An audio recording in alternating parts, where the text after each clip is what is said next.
The 8th day arrives, with another plethora of Jotun stones in our pockets. And there, off in the distance, the Wolfars. Fenrir, we will die once we have weapons. And to be midway through summer with 17 villages going on the 18th soon, we are very close to taking on these wolves. It all depends on our iron mine and our smelter, along with our metal worker. But all things in stride, we don't need to rush with all the things we have at our disposal. For as a Viking society, we do very well. Soon we shall explore you. But first we need a bloomery and a coal maker. Our dreams of smelting are not far. Dagny, come join us. Be a green thumb. We need you to plant many trees when you do join us. And it is time for you all to be planting. Farming time has come along. Yet for now, for all seasons, we shall give you the task of flax. For this is going to be handy in making rope and other things for a long time. But not just for one season, for all seasons. Otherwise, we need to assign this every new season that comes along. And there, all of our fields are planted. All that is needed is for you to plow it. But for that, I must make sure I have enough rakes on the way. Otherwise, you're just going to stand around idly doing nothing. There, we'll prioritize you just to make sure you get it all done. And while we're here, I think it is time for you to have another companion join you. And unfortunately, there's no other Viking that will do this for me, so it falls to me to straighten out this floor. Otherwise, we're all slipping and no one's moving properly. Ooh. And it seems my hunters, they also need bows. Otherwise, there's no food to be had. Bows and knives. The knives you already have. Okay. I'll start with a simple bow. And then, of course, your arrows. Once we have a shovel, we'll be able to replenish this and make it look like grass once again, rather than just dirt everywhere. But this comes to the point of us beautifying this area. While the weaver is being built, we shall place down a level worker. 2. For these two come hand in hand. It does mean that we are going to need more workshops, though. Because one just isn't enough, especially if you want a metal worker and the likes.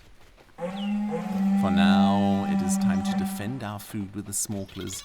Luckily, our farms are carrying very little, and the only thing that needs defending is our tree of life with a gathering hut. And I shall stand guard for this time round. Time is of the essence, and we have so many Vikings coming in, so best we put down a flimsy torch. And in that, they will stay away from what we are creating here.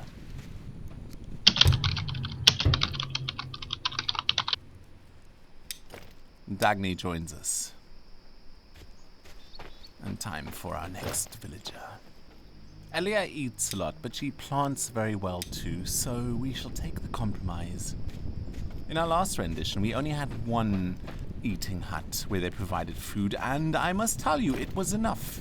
We had no real issues of a shortage of food. It was rare when it did happen, and mostly due to my own negligence. So, well, this time around, because I'm expanding so quickly, I'll make sure to have another food hut around.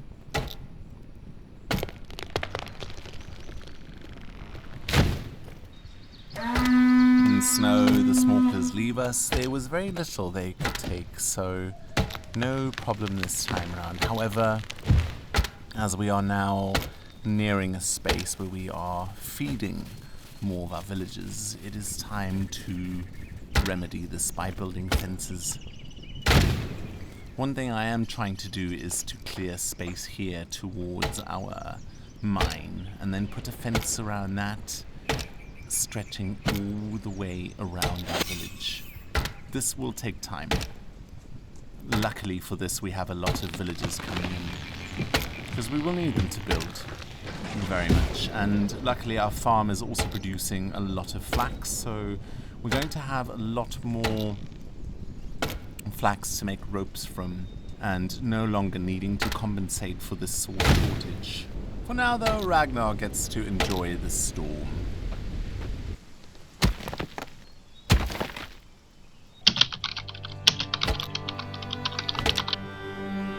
So beckons the 9th day, and we have 19 villagers, with a 20th coming in. Why, Ragnar? Why are you chopping in the dark? Is it for your bloomery? Is it for your metalworker? Is it for your workshop? It is for all of these things, because it is close to the iron mine, and it is also for more shelters around here. But first, we need to clear the space. I could leave this for villagers, but they are not so specific when it comes to tasks, unless I have a specific marker there for this space and nowhere else, which I don't have.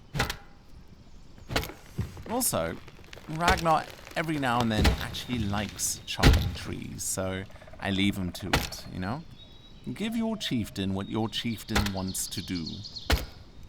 Chieftain being you, after all. These birch trees I cannot chop yet, because I need iron, and the iron I need is right here, behind this rock face. But first, we need all the other bits that can provide us with its accommodation. So for that, we need a coal maker, and they will take care of that. All that I need to take care of is make sure that there's another Viking coming in once this one is done. And as Ayla joins us, so too does the next Viking come in. Now at around 6 minutes or so before they join us. Ooh, start construction. Rune, you are one to join us. The main thing is just to make sure that Rune stays as a constructor. Once the coal maker is done, we'll be able to craft the bloomery. While we do this, we will also build more shelters because we have more Vikings coming in.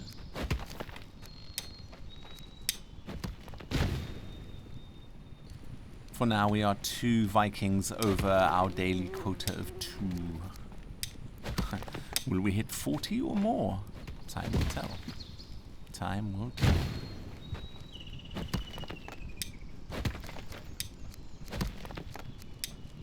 First, we'll build many more shelters and see how we get on with this sense of accommodation. The main thing is just that they are all warm during the winter, because winters can get quite cold. If you've ever been to the northern lands of Scandinavia,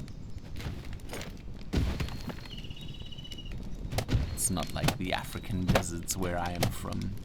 But the body acclimatizes. We get used to the circumstances that surround us. And right now the circumstances are winter is looming. So we prepare. And we are close to having 30 shelters, if not more. No, they are not in the most alignment, like this one being far out. However, you must remember, we will build cottages later on. This, even though it'll take a while, is still temporary. But first, we await our next Viking to join us. Our 21st on the 9th day. Rune, who is your descendant, is someone with mighty vigor and again, cold resistant. Ketil, is that how you say it? Well, come join us. Come join us.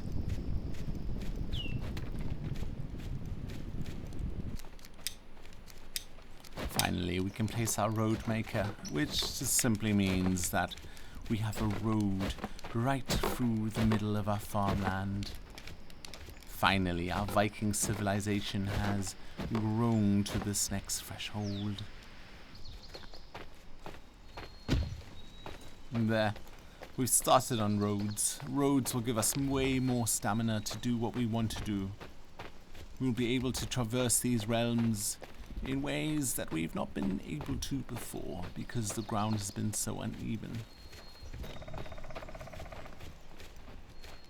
I'll tell you what, I've never bothered with normal roads apart from the stone ones.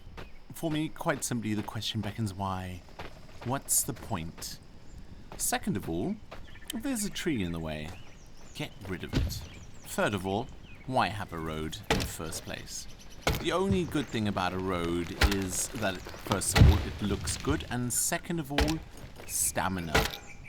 Running on a road makes stamina last for ages.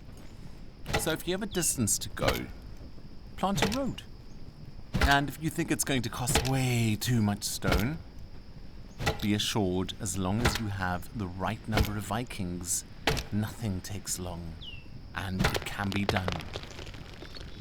For now, though, my Vikings have a road from here, where they sleep, to where they build. And I can't tell you how well it affects their stamina and productivity, but I know for myself, it does make a difference.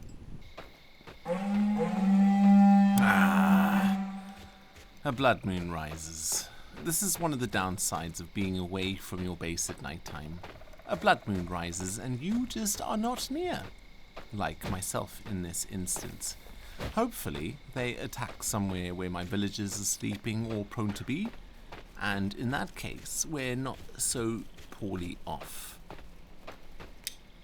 For now, though, they come from the other side of where we are. It's exactly where our villagers are. As you can see, my villagers are fighting strongly, not just to survive, but also to defend where they sleep. I eventually will make my way there and hopefully end this blood moon.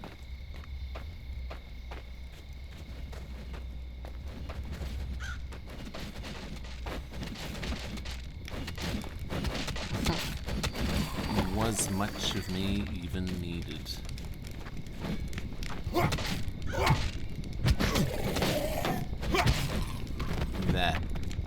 There will be more. Be prepared, Vikings. Be prepared. Who am I speaking to? You're all Vikings. You know this. It's not like we're speaking to those from the Middle East or even those lazy Spartans.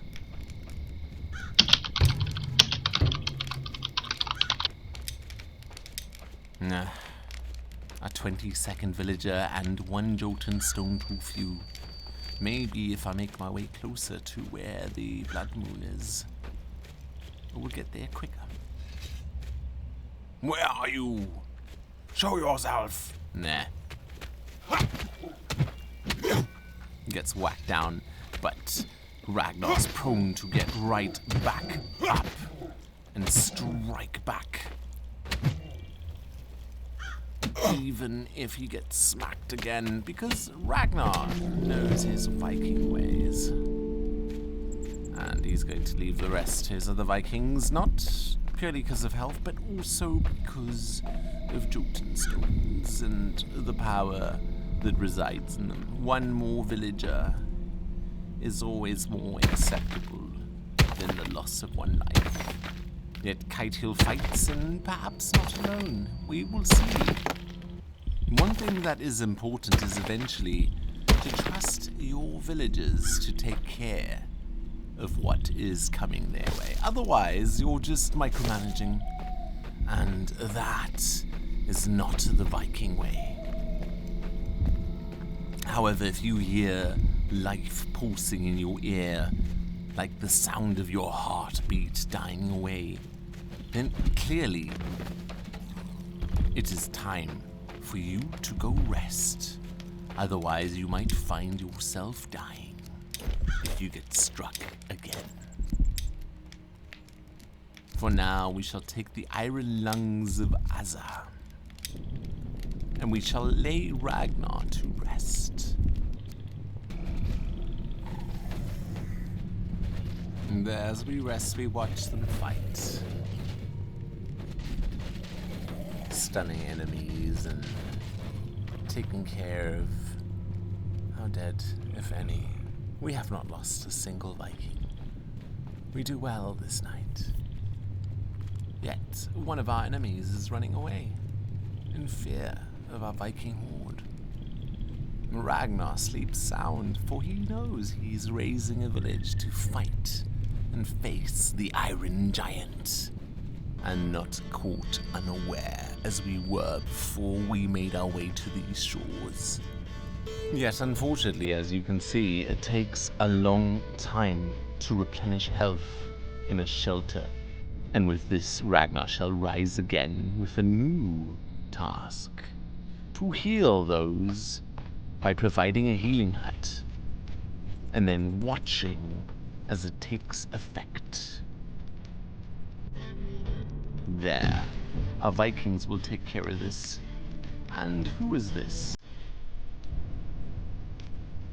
Keatel would probably like a proper place to sleep for the night, though. Otherwise work through the night and work himself to death, if you will. Luckily, we have so many shelters built because we were anticipating this. Why? Because Ragnar is a chieftain to be admired. There, 22 villages by the 10th day. Beat that, if you will. Really, I encourage you, take up Aska for yourself and see how you fare. If you fare better, let me know in the comments and how you did so that I can have another go and do even better. And Ragnar just wants to keep going. He wants to chop down these trees, and he will. Because we want to put down another workshop hut, so we can put down a metal worker eventually. But Ragnar feels the urge of running away again. Simply for more Jotun stones. And this is one of the challenges that we face here, dear Vikings, is the more Jotun stones we have, the further we have to go. And eventually, it calls for us to have a sled and then a cart. The cart really providing with both the distance and the resources than we would have otherwise. But until then, we shall diligently cut down trees and provide space and be as efficient as we can be. Because to create a cart rather than a sled takes time. And time is the one thing that is a commodity, a factor that we all take into account while we are doing this. Otherwise, why do this as a Viking? As you can see, they're all running off and they know the value of why they run and where they run to. Now, let us see if we can fit a hut in here. Or if I've been wasting my time in a timeless realm.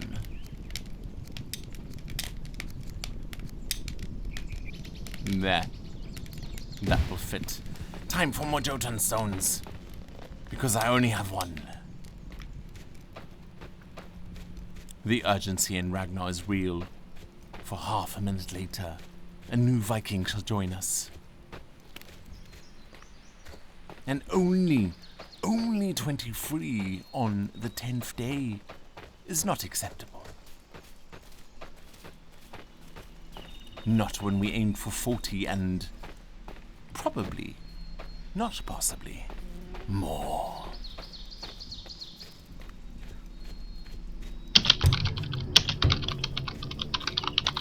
However, Asa, she lands here in the early spring.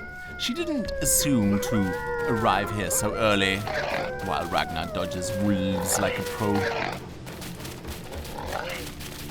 And she is amazed, impressed by how fragrant and vibrant the Viking community really is in the land of Aska.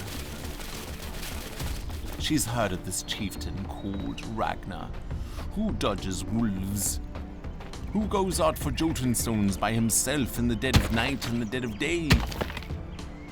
Who has built a civilization that is rivaled by all Vikings that have gone past? And she admires and waits for this Ragnar being to make his way back to their village, which is growing into a small city very quickly. You don't need to be a god to intimidate nature. All you need to be is efficient and strive towards that which you wish to create. But that is up to you. For perhaps all you wish to really do is just sit back and do nothing. And so nothing changes. Yet Ragnar has taken the power into his own hands. For he knows chopping Jotun stones brings more roads and more villages, brings more time so he can run along these roads. Everything is his to be had. As long as he is willing to work at it. Because nothing is given for free. Yes, it might be before him, but it is not free, it is earned. And without him bracing, facing, and making it his own, it will never be as such.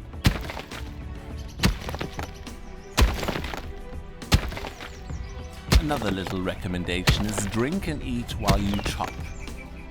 It does not stop you or deter you from chopping a tree. However, to do so while you run, it will stop you in your tracks. For then, it does require your attention, while hard work for someone such as Ragnar is just an easy time. It does it at the same time. There's no challenge. None whatsoever. But for now, we have enough Jotun for one more villager. We want more. The less times we need to venture out and do this, the more time we have to do other things. And we are only on our 10th day, not even halfway to the start of winter. And we only have 23 villages. And I tell you, we want more. For the ice giant will not wait for us. Nor will it take pity upon us if we come ill-prepared. And this is what Ragnar lives for, to the end of his days, and that of his village.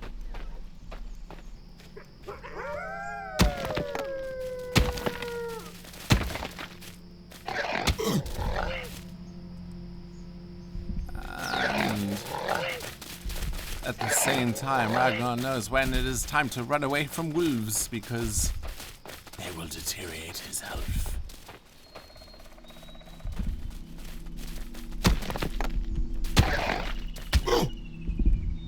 No, really, Ragnar, run. Run! Jotun stones don't matter if you're dead. But that one